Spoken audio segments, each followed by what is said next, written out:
अब्दुल को तो टाइट कर दिया, मगर उसके चक्कर में आपके घर का प्रकाश, आपके घर का आयुष बर्बाद हो रहा है।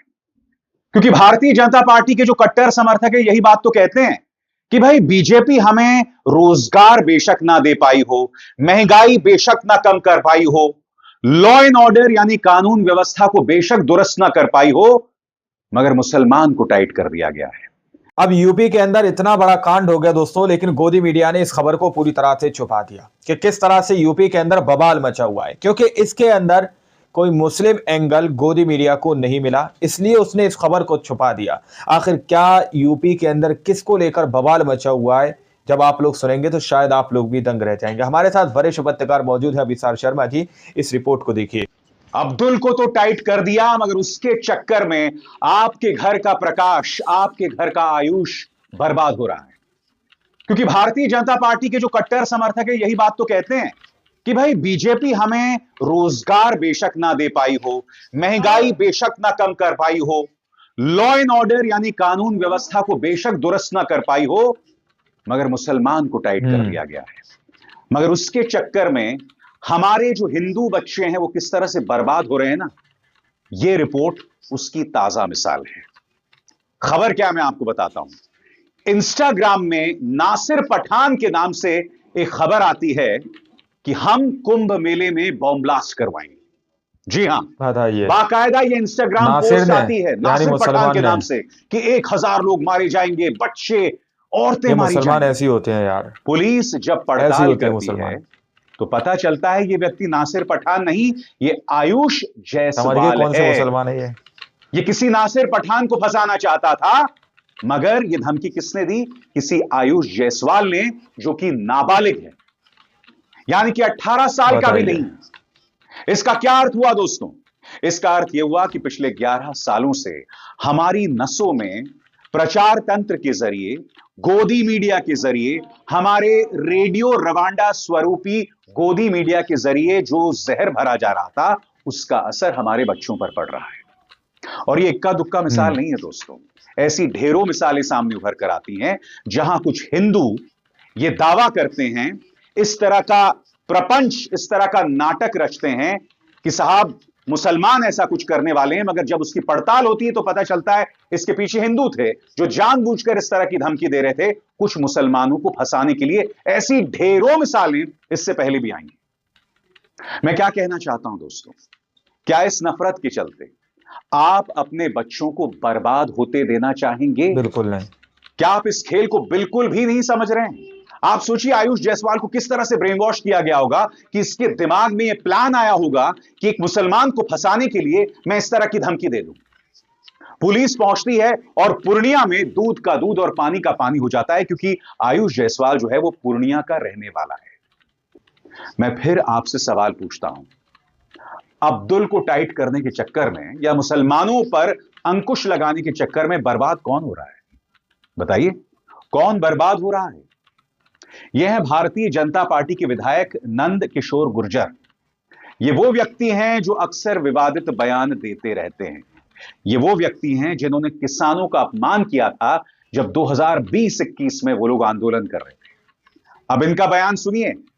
ये कह रहे हैं कि उत्तर प्रदेश में बड़े पैमाने पर गाय कट रही है और ये सब हो रहा है योगी राज के दौरान। वो ये भी कहते हैं कि मुझे मारने की भी तैयारी हो रही है। यानी कि बताइए, याद कीजिएगा इस साल की शुरुआत में क्या हुआ था। पहले ही दिन एक जिम ओनर शाहिदीन को गोकशी के आरोप में मौत के घाट उतार दिया गया था। शाहिदीन के छोटे छोटे बच्चे थे, उसका एक परिवार था, उसे मौत के घाट उतार दिया गया था। मैं एक बात स्पष्ट कर दूं, अगर वो गोकशी में लगा था, अगर वो गौ तस्कर था, तो कानून के हिसाब से उसे सजा मिलनी चाहिए थी, मगर उसे मौत के घाट उतार दिया गया। अब भाजपा विधायक क्या कह रहे हैं कि उत्तर प्रदेश राज्य में खुलेआम गाय कट रही है। यह उनका दावा है, यह उनका आरोप है, मेरा नहीं है। सुनिए वो क्या कह रहे हैं। गाय काटने की हिम्मत नहीं होती थी, आज हम दुखी हैं। हमारी सरकार में प्रतिदिन 50,000 गाय कट रही है, सारी गाय साफ कर दी गई। ये अधिकारी गाय का पैसा खा रहे हैं, इसका मतलब ये है सब लूट मची है, चारों तरफ लूट मची है। मुख्यमंत्री जी तक बात पहुंचे और इस सबके मुखिया चीफ सेक्रेटरी हैं, जो कमिश्नर बार बार आपसे नहीं कहते चिल्ला के, चीफ सेक्रेटरी साहब बैठे हैं, ऐसे 300 विधायक घूमते हैं। वो हमारी हत्या करा दें, इतनी ताकत है उन पे। भाई हमारी हत्या भी करा सकते हैं आज जो मैं बोल रहा हूं इस बात पे, उसकी बात बाद में करूंगा, उसकी तैयारी भी कर चुके हैं। वो अपराधी 3 दिन में पकड़वा भी दूंगा मैं। अभी मैं उस पर लगाऊं ठंडे दिमाग से। 25 पिस्टलें 9mm की खरीदी जा चुकी हैं, बड़ी बात कह रहा हूं मैं, लेकिन ये बात बाद में करेंगे। फिलहाल हमारी आज की बात यह है कि भ्रष्टाचार प्रमाणित हुआ है, गाय कट रही है, ये बेचारा गरीब आदमी के बच्चे को बंद किया गया। तो हम कोई सीपी से हमारा बैर नहीं है, कोई चीफ सेक्रेटरी से हमारा कोई बैर नहीं है, ना हम कभी मिले हैं, तो बात करते हैं हम ज्यादा। हम जनता की लड़ाई लड़ रहे हैं। बात यहां नहीं रुकती है, वो आगे ये भी कहते हैं कि अगर ये समाजवादी पार्टी का शासन होता तो मैं उन्हें आईना दिखाता, उनके होश ठिकाने लगा देता, मगर अब मैं कुछ नहीं कर सकता क्योंकि मेरी अपनी सरकार है। सुनिए क्या कहा जा रहा है। मेरे जिले की महामंत्री का रिपोर्ट दर्ज नहीं होगी, ईंट से ईंट बजा दूंगा मैं इस जिले में। अगर यह सरकार मेरी ना होती, सपा की होती, तो अधिकारी कितना बड़ा मुख्यमंत्री होता, घूस भर देता घर में मैं मुख्यमंत्री के में। मैं इस चीज का जिक्र क्यों कर रहा हूं, क्योंकि इसी साल की शुरुआत में गौ तस्करी के आरोप में एक मुसलमान को मौत के घाट उतार दिया जाता है। यानी कि गौ सेवा के नाम पर इस तरह से आतंक जो है हर तरफ चल रहा है। और याद कीजिएगा, प्रधानमंत्री नरेंद्र मोदी ने आज से कई सालों पहले इसका जिक्र भी किया था कि कुछ लोग गौ सेवा के नाम पर जो हैं आतंक फैला रहे हैं। गौ सेवा के नाम पर उन्होंने अराजकता फैला रखी है। याद है कि नहीं आपको? सालों पहले उनका बयान है जब वो प्रधानमंत्री बन चुके थे, ये कहा था इन्होंने। मैं कभी कभी ये जो गौ रक्षा के नाम पर कुछ लोग अपनी दुकानें खोल करके बैठ गए हैं,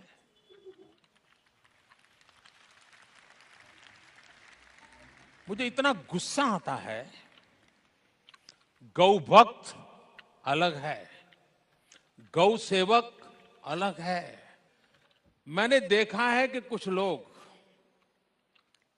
जो पूरी रात एंटी सोशल एक्टिविटी करते हैं, कुछ लोग, लेकिन दिन में गौ रक्षक का चोला पहन लेते हैं।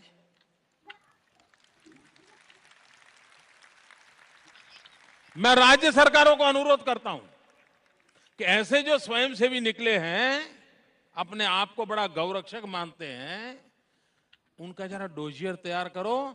70-80% ऐसे निकलेंगे जो ऐसे गोरख धंधे करते हैं जो समाज स्वीकार नहीं करता है, लेकिन अपनी उस बुराइयों को से बचने के लिए ये गौ रक्षा का चोला पहन करके निकलते हैं। ये है सच्चाई जो मोदी जी पहले बोलते थे।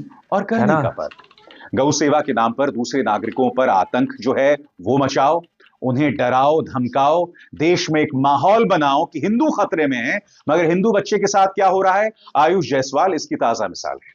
उसकी नसों में इस कदर नफरत भर दी गई है कि आपके सामने मिसाल है। वो इस तरह की हरकत करने से भी बाज नहीं आ रहा है। मैं फिर आपसे पूछना चाहता हूं, क्या इससे हिंदुओं का उद्धार हो रहा है? क्या इससे हमारे धर्म का रुतबा बढ़ रहा है? यह सवाल आपसे है, ये मेरा सवाल भी नहीं है, ये सवाल आप खुद से पूछिए। बिल्कुल, क्योंकि वो लोग तो वोट हासिल करना चाहते हैं, उनका मकसद है वोट हासिल करना, और वो हर कीमत पर वोट हासिल कर रहे हैं। वो बार बार हमारी बुद्धिमत्ता को चुनौती दे रहे हैं। ये शख्स याद है कि नहीं आपको? रमेश बिधूड़ी। ये व्यक्ति दिल्ली की मुख्यमंत्री आतिशी मरलेना को चुनौती दे रहे हैं। उनके खिलाफ ये भाजपा के कैंडिडेट हैं। याद कीजिएगा, इन्होंने पहले प्रियंका गांधी वाड्रा के बारे में कहा था कि मैं दिल्ली की सड़कें प्रियंका गांधी वाड्रा की गालों जैसे बना दूंगा, और अब इन्होंने कहा है कि आतिशी मरलेना ने अपने बाप को बदल दिया है या अपना बाप बदल लिया है। सुनिए उन्होंने आतिशी के बारे में क्या कहा। अरे ये मारलीना, ये तो सिंह बन गई भैया, चेहरा ही नाम बदल दिया। केजरीवाल ने बच्चों की कसम खाई थी, भ्रष्टाचारी कांग्रेस के साथ नहीं जाऊंगा। मारलीना ने बाप बदल दिया, पहले मारलीना थी, अब सिंह हो गई। ये इनका चरित्र है।